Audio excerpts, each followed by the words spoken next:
ഒരു underrated footballer ആ team. എല്ലാവരും എഴുതി തള്ളിയ ഒരു ടീം. കളറിലല്ല കാര്യം, കളറിലാണ് കാര്യമെന്ന് വിചാരിക്കുന്ന കുറെ ആളുകളുണ്ട്. അവരതുകൊണ്ട് തൃപ്തിപ്പെടുകയാണ്, കാരണം അവർക്ക് അത് മതി എന്നുള്ളതാണ്. നമ്മളെ ഒബ്സർവേഷൻ കറക്റ്റ് ആണ്. ഇതൊന്നല്ല അർഹിക്കുന്നത് ശരിക്കും. എന്താ പ്ലെയർ, എന്താ മോൻ എത്ര വൈകി പോയെന്ന്. കാരണം അവർക്ക് നഷ്ടപ്പെടാൻ ഇനി ഒന്നുമില്ല. പക്ഷെ ആ ക്രൗഡ് ഉണ്ടല്ലോ, ഒന്നകത്തേക്ക് കയറ്റാൻ ഒരു സ്റ്റെപ്പ് വെക്കാൻ ആ ക്രൗഡ് സമ്മതിച്ചില്ല. ഈ ടോപ്പ് 4 വരും, സെമി ഫൈനലിൽ കളിക്കാനുണ്ടാവും എന്നാണ് ഇപ്പോഴും ഞാൻ പറയുന്നത്. Super league Kerala live ആയിക്കൊണ്ടിരിക്കുക.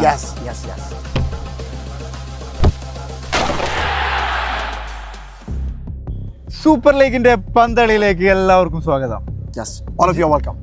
മുജേ, നമ്മൾ വീണ്ടും വന്നിരിക്കുകയാണ് കഴിഞ്ഞ വീക്കിലെ കാര്യങ്ങൾ ചർച്ച ചെയ്യാൻ. കഴിഞ്ഞ വീക്കിൽ നമ്മൾ ഓൾറെഡി പറഞ്ഞിരുന്നു. കഴിഞ്ഞ മാച്ചുകൾ, അതായത് മലപ്പുറം കണ്ണൂർ മാച്ച് വരെയുള്ള റിസൾട്ട് വെച്ചിട്ടാണ് നമ്മൾ റിവ്യൂ ചെയ്തത്. അന്ന് ഞാൻ പറഞ്ഞിരുന്ന പ്രഡിക്ഷൻ, ഇനി വരാനിരിക്കുന്ന കാര്യങ്ങളൊക്കെ പറഞ്ഞു, അത് ലാസ്റ്റ് പറയാം. അപ്പൊ ഇന്ന് അതിന് ശേഷം 3 മത്സരങ്ങൾ കഴിഞ്ഞു. ഒന്ന് ട്രിവാൻഡ്രം കൊമ്പൻസ് തൃശ്ശൂർ മാജിക് എഫ്സിനെ അവിടെ തൃശ്ശൂർ പോയി നേരിട്ടു സമനിലയായി. അതിനുശേഷം ഫോസ കൊച്ചി കണ്ണൂരേക്ക് വന്നു, അവിടെ 4 എണ്ണം കൊടുത്ത് കണ്ണൂരിനെ ഒന്നുമല്ലാതാക്കി തിരിച്ച് നാട്ടിലേക്ക് പോയിട്ടുണ്ട്. 4-1 സ്കോർ. ഇനി ഇന്ന് ഈ നമ്മൾ ഇരിക്കുന്ന ഈ മൈതാനം കാലിക്കറ്റ് എഫ്സിന്റെ ഹോം ഗ്രൗണ്ടിലാണ് ഇരിക്കുന്നത്, കോർപ്പറേഷൻ സ്റ്റേഡിയം. ഓക്കെ, ഇവിടെ ഇന്നത്തെ മലബാർ ഡെർബി കഴിഞ്ഞിരിക്കുകയാണ്. മലപ്പുറം 3-1 എന്ന സ്കോറിന് കാലിക്കറ്റ് മലപ്പുറത്തിനെ തോൽപ്പിച്ച് അതിനുശേഷമാണ് നമ്മളിപ്പോൾ ഇരിക്കുന്നത്. തീർച്ചയായിട്ടും തൃശ്ശൂരിന് ഈസിയായി ജയിക്കും എന്നുള്ളൊരു തോന്നലിനായിരുന്നു ആ ഒരു കളി വന്നിരുന്നത്.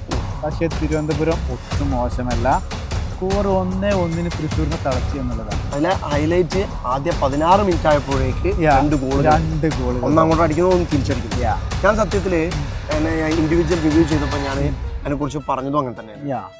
അന്ന് തൃശ്ശൂർ മഴയില്ല, ഇപ്പം മഴ പെയ്തുകൊണ്ടിരിക്കായിരുന്നു എല്ലാ ഗ്രൗണ്ടിലും. പക്ഷെ അന്ന് മഴക്ക് പകരം ഗോൾ മഴ പെയ്യുന്നതാണ് 16 മിനിറ്റ് ആയപ്പോഴേക്ക് ഞാൻ വിചാരിച്ചത്.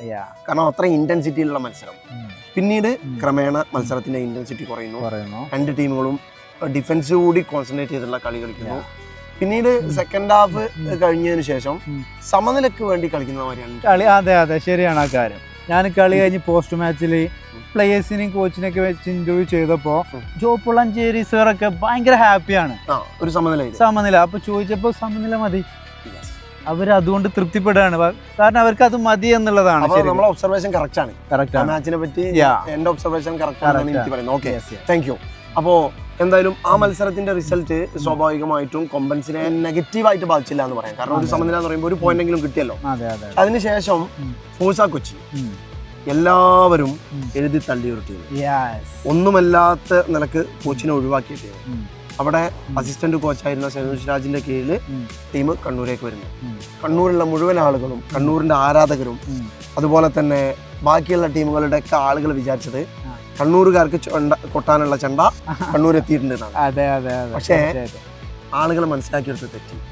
കാരണം കളറിലല്ല കാര്യം, കളറിലാണ് കാര്യമെന്ന് വിചാരിക്കുന്ന കുറെ ആളുകളുണ്ട്. അതായത് വൈറ്റ് സ്കിൻ ഉള്ള കോച്ചസ് ഇവിടെ വന്നാൽ വലിയ വിപ്ലവങ്ങൾ ഉണ്ടാക്കുമെന്ന് വിചാരിച്ച ആളുകൾക്ക് കൃത്യമായ മറുപടി നമ്മളെ കേരളത്തിന്റെ, എൻ്റെ അഭിപ്രായം ഞാൻ വീണ്ടും പറയാണ്, എനിക്ക് അണ്ടർറേറ്റഡ് ആണ് ആ കോച്ച്. നിങ്ങൾ KPL ഉള്ള KCBന്റെ കളി കണ്ടാൽ അറിയാം, സനൂഷ് രാജു എന്ന് പറഞ്ഞ കോച്ചിന്റെ ഒരു മിടുക്ക്. മുജി പറഞ്ഞപ്പോൾ ഞാൻ ആലോചിച്ച മറ്റൊരു കാര്യം, ഒരു അണ്ടർറേറ്റഡ് ഫുട്ബോളർ ആ ടീമുണ്ട്, നിജോ ഗിൽബർട്ട്. നിജോ ഗിൽബർട്ട് KCBന്റെ പ്ലെയർ ആണ്. നിജോ ഗിൽബർട്ട് ഈ ഒരു ഇതൊന്നല്ല അർഹിക്കുന്നത് ശരിക്കും. എന്താ പ്ലെയർ, ശരിക്കും നിജോയാണ് ആ കളിയെ മാറ്റിമറിച്ച്. ശരിക്കും നിജോനെ കണ്ടാൽ അങ്ങനെ ഇമ്പാക്ട് ഉണ്ടാക്കാൻ പറ്റിയ ഒരു പ്ലെയർ ആണെന്ന് പറയില്ല. സനൂഷ് രാജിന്റെ ഒരു സ്ട്രാറ്റജി അങ്ങനെ തന്നെ. ആ ടീമിലെ കളി കണ്ടാൽ അറിയാം എവിടെ നിന്നൊക്കെ പ്ലേയേഴ്സ് കൂണ് പൊന്തുന്നവര് പൊന്താന്ന് നമുക്ക് പറയാൻ പറ്റില്ല. എവിടെ നോക്കിയാലും ഓരോ പ്ലേയേഴ്സ് വരും. അപ്പോ ആ ഒരു ഇമ്പാക്ട് ആണ് ഇന്നലെ കണ്ടത്, അല്ലാതെ യാദൃശ്ചികമായിട്ട് സംഭവിച്ചു പോയതൊന്നും. സിനാന് ആദ്യ ഗോള് 4-ാം മിനിറ്റിൽ പൊട്ടിച്ചു, സ്കോർ ഷീറ്റ് തുടങ്ങി. അപ്പൊ കണ്ണൂരുകാരൊക്കെ വീണ്ടും വിചാരിച്ചിട്ടുണ്ടാവും അത് കൊട്ടിത്തോറുകൾ ഇനിയും പിറക്കുന്നുള്ള വിചാരമായിരിക്കും എല്ലാവർക്കും. അപ്പൊ എന്തായാലും അത്താഴം മുടക്കാൻ നീർക്കോലി മതി എന്ന് പറഞ്ഞ പോലെ, ശരിക്കും നീർക്കോലി അല്ല ഫോസ കൊച്ചി, പല ആളുകളും ഇനി വരാനുള്ള മലപ്പുറം FC ഒക്കെ കണ്ടറിയേണ്ടി വരും. അതെ, ശരിക്കും പണ്ടൊക്കെ പറയാറുണ്ടായിരുന്നു കറുത്ത കുതിരകൾ എന്നൊക്കെ അല്ലെ. ആ ഒരു രീതിയിലേക്കാണ് കൊച്ചി ഫോസ FC പോകുന്നതെന്നൊക്കെയാണ് പലരും പറയുന്നത്. പക്ഷെ എനിക്ക് തോന്നുന്നു പരിക്ക് വേട്ടയാടിയിട്ടുണ്ട് ശരിക്കും ഫോസ കൊച്ചിയ അല്ലെ. നിജോ ഒക്കെ പരിക്കിന്റെ പിടിയിലായിരുന്നു. ഇപ്പൊ കംബാക്ക് നടത്തി എന്താ ഫോം. ഞാൻ പോസ്റ്റ് മാച്ചിൽ നിജോട് ചോദിച്ചു, നിജോ എന്താ മോൻ എത്ര വൈകി പോയെന്ന്. നിജോ പറഞ്ഞ കാര്യം എന്താന്ന് വെച്ചാല് പരിക്കിന്റെ പിടിയിലായിരുന്നു പ്ലേയേഴ്സ് എല്ലാവരും. അത് ടീമിനെ നന്നായി ബാധിച്ചു. ഫോസ കൊച്ചിന്റെ ഫസ്റ്റ് കളി ഇവിടെ കാലിക്കറ്റ് FC ആയിട്ട് അന്ന് തോറ്റു ഫോസ. പക്ഷെ ഞാൻ ഈ ഗാലറിയിൽ നിന്ന് കളി കണ്ടിട്ടുണ്ട്. അവരുടെ ഹൈപ്രസ്, അതുപോലെ തന്നെ അവരുടെ മിഡ്ഫീൽഡിലുള്ള റൊട്ടേഷൻസ് ഒക്കെ അടിപൊളി എന്ന് പറഞ്ഞാൽ ഒന്നും പറയാനില്ല.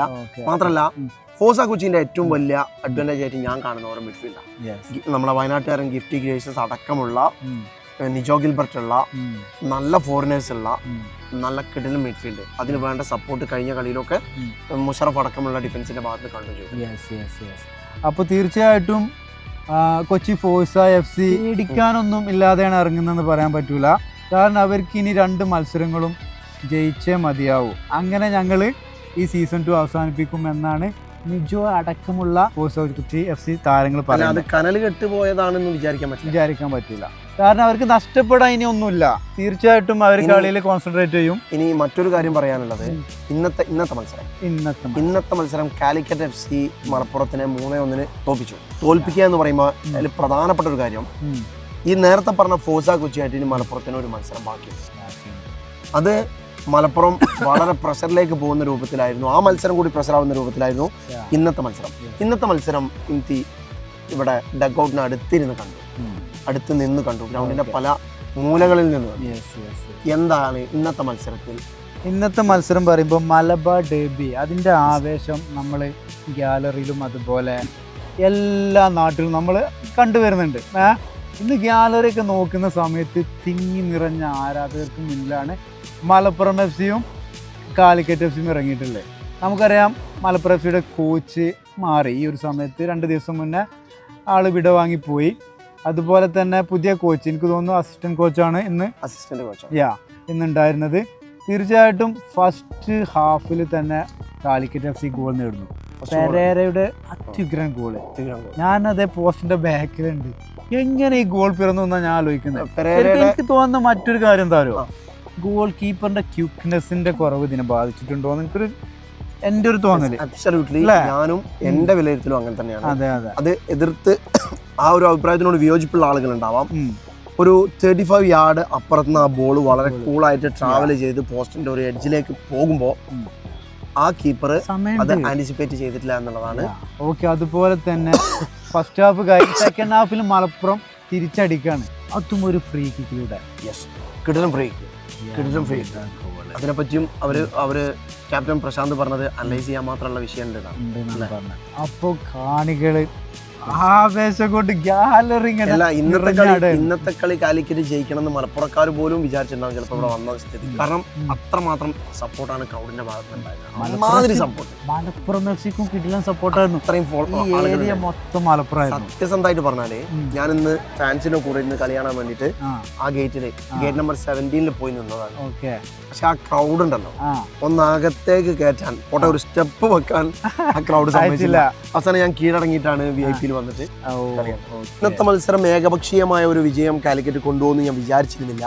കാരണം നല്ല ടീം, മലപ്പുറത്തിനായാലും കാലിക്കറ്റിനായാലും ബലാബലം നിൽക്കുന്ന ടീമുണ്ട്. പക്ഷേ ഇന്ന് 10v11 കളിക്കേണ്ടി വന്നതാണ് മലപ്പുറത്തിൻ്റെ ഏറ്റവും വലിയ പ്രയാസം എന്നാണ് എനിക്ക് തോന്നുന്നത്. കാരണം ഗനി പേഴ്സണലി എനിക്ക് ഭയങ്കര ഇഷ്ടപ്പെട്ട ഒരു പ്ലെയർ, നല്ല ടാലൻ്റ് ഉള്ള പ്ലെയർ, സെൻസിബിളായിട്ട് കളിക്കുന്ന പ്ലെയർ. പക്ഷേ ഇന്ന് അനാവശ്യമായി രണ്ടാമതൊരു യെല്ലോ കാർഡ് വാങ്ങിയത് മലപ്പുറത്തിൻ്റെ റിസൾട്ടിനെ കൃത്യമായി ബാധിച്ചിട്ടുണ്ട്. അത് റെഡ് കാർഡായി മാറുകയും 10v11 കളിക്കേണ്ടി വരികയും ചെയ്തു. പക്ഷേ മലപ്പുറം ഇന്ന് അതിനുശേഷം ഒരു ഗോളും മടക്കി എങ്കിൽ കൂടി ശേഷം 2 ഗോൾ കൺസീഡ് ചെയ്തത് ആ ഒരു ആളുടെ കുറവ് അവിടെ വലിയ ഒരു ഗ്യാപ്പ് ഉണ്ടാക്കിയിട്ടുണ്ടെന്നാണ് എൻ്റെ അഭിപ്രായം. പിന്നെ കാലിക്കറ്റ് FCൻ്റെ നമ്പർ 11, ഈ ജില്ല നമ്പർ 11 ആയിട്ടാണ് അറിയപ്പെടുന്നത്. അതുപോലെ തന്നെ കാലിക്കറ്റിന്റെ നമ്പർ 11 ഇന്ന് അസാധ്യ കളിയാണ്. അതുപോലെ തന്നെ മാർക്ക് ചെയ്യാൻ നിൽക്കുന്ന മലപ്പുറം FCയുടെ പ്ലെയർ, ഇവര് തമ്മിലുള്ള ആ ഒരു എന്താ പറയാ ഒരു കമ്മ്യൂണിക്കേഷൻ ഗ്യാപ്പ് അവിടെ ഉണ്ട്. എന്താ ഫീൽ ചെയ്ത് ശരിക്കും? ഫിസിക്കാലിറ്റി, ഹൈറ്റ് ഒക്കെ മാറ്റുള്ള പ്ലെയർ. ശരിക്ക് അവിടെ മലപ്പുറത്തിന്റെ ഹൈറ്റ് ഉള്ള ഒരു ഹക്കുണ്ട്, ഉണ്ടാവണമായിരുന്നു. കഴിഞ്ഞ കളിയിലും, അതായത് മലപ്പുറത്തിന്റെ മറ്റൊരു കളിയിലും ഇതുപോലെ തന്നെ കണ്ണൂർ വാരിയേഴ്സുമായിട്ടുള്ള മത്സരത്തിൽ ഹക്കു ഔട്ട് ഓഫ് പൊസിഷൻ ആയിട്ട് ഒരു ഗോൾ വന്നിട്ടുണ്ട്. ഓഫ് സൈഡിന് ക്ലെയിം ചെയ്ത് നിന്ന് ഒരു ഗോൾ വന്നിട്ടുണ്ട്. സോ ഈ വിഭവങ്ങൾ കൃത്യമായി ഉപയോഗിക്കപ്പെടാത്തത് മലപ്പുറത്തിനെ സംബന്ധിച്ചിടത്തോളം പ്രയാസം ഉണ്ടാക്കുന്നതാണ് എൻ്റെ ഒരു ഒബ്സർവേഷൻ. ഓക്കെ, അതാണ് ഈ മാർക്ക് ചെയ്യുന്ന സമയത്ത് ക്രോസ് ഒക്കെ വരുമ്പോൾ എന്തായാലും ഹൈറ്റുള്ള പ്ലേയേഴ്സ് ആയിട്ടുള്ള പ്ലെയറെ മാർക്ക് ചെയ്യാൻ വേണം. ഇല്ലെങ്കിൽ എന്തായാലും ആ ഹെഡ് മറ്റാൾ കൊണ്ടുപോകും. അങ്ങനെയാണ് ആ ഗോള് പിറന്നത്. അപ്പൊ എന്തായാലും ഈ വീക്ക് മത്സരങ്ങള് ഇത്രയും മത്സരങ്ങൾ കഴിയുമ്പോ മുന്നത്തെ വീഡിയോയിൽ പറഞ്ഞതൊക്കെ മാറ്റി പറയേണ്ടി വരുമെന്ന് തോന്നുന്നുണ്ട്. എന്റെ prediction Kannur warriors Malappuram top 4 വരും എന്നുള്ളതാണ്. ഓക്കെ, അതുപോലെ തന്നെ തൃശ്ശൂർ മാജിക് എഫ് സിയും കാലിക്കറ്റും ആയിരിക്കും ടോപ്പ് 4 എന്നുള്ളതാണ് ഞാൻ പറഞ്ഞത്. അതിനുശേഷം ഞാൻ പറഞ്ഞ 2 ടീമുകളും, ഒന്ന് കണ്ണൂർ വാരിയേഴ്സ്, ഒന്ന് മലപ്പുറം FC, രണ്ടും ഓരോ കളികൾ തോറ്റു എന്ന് വെച്ചാൽ സാധ്യത കുറഞ്ഞു.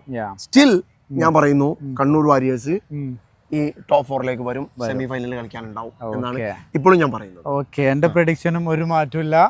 തിരുവനന്തപുരം കൊമ്പൻസ് ആയിരിക്കും അവിടെ കണ്ണൂർ വാരിയേഴ്സിന് പകരം. കൊമ്പൻസ്, മലപ്പുറം, കാലിക്കറ്റ്, തൃശ്ശൂർ. ഓക്കെ, നമുക്ക് എന്തായാലും കാത്തിരുന്ന് വരും ആഴ്ചകളിലെ റിവ്യൂവിൽ നമുക്ക് ഇതൊക്കെ അങ്ങോട്ടും ഇങ്ങോട്ടും വീണ്ടും എടുത്തു പറയാനുള്ള ഒരു അവസരം തന്നെ ആയിരിക്കും.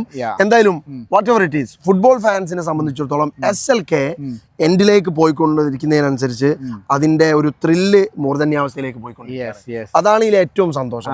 കളി കാണുന്നവർക്ക് നല്ല റിസൾട്ട് ഉള്ള നല്ല ത്രില്ലിംഗ് ആയിട്ടുള്ള മാച്ചുകൾ ബാക്കി വെച്ചിരിക്കുന്നു എന്നുള്ളതാണ് ഇപ്പോഴത്തെ റിസൾട്ടിന്റെ. സൂപ്പർ ലീഗ് കേരള ലൈവ് ആയിക്കൊണ്ടിരിക്കുകയാണ്. ഫോട്ടോ ഫിനിഷിക്കാണ് പോകുന്നത്. ഓരോ മാച്ചും ഓരോ ടീമിനും ക്രൂഷ്യൽ ആയിട്ടുള്ള. തീർച്ചയായിട്ടും ഇനിയുള്ള മാച്ചസ് ഒക്കെ എല്ലാവരും കാണാൻ വേണ്ടി ശ്രദ്ധിക്കുക. സൂപ്പർ ലീഗ് കേരളയോടൊപ്പം നിൽക്കുക അല്ലേ? ഓക്കെ, അപ്പൊ അടുത്ത വീക്കില് കാണാം. From Calicut corporation stadium.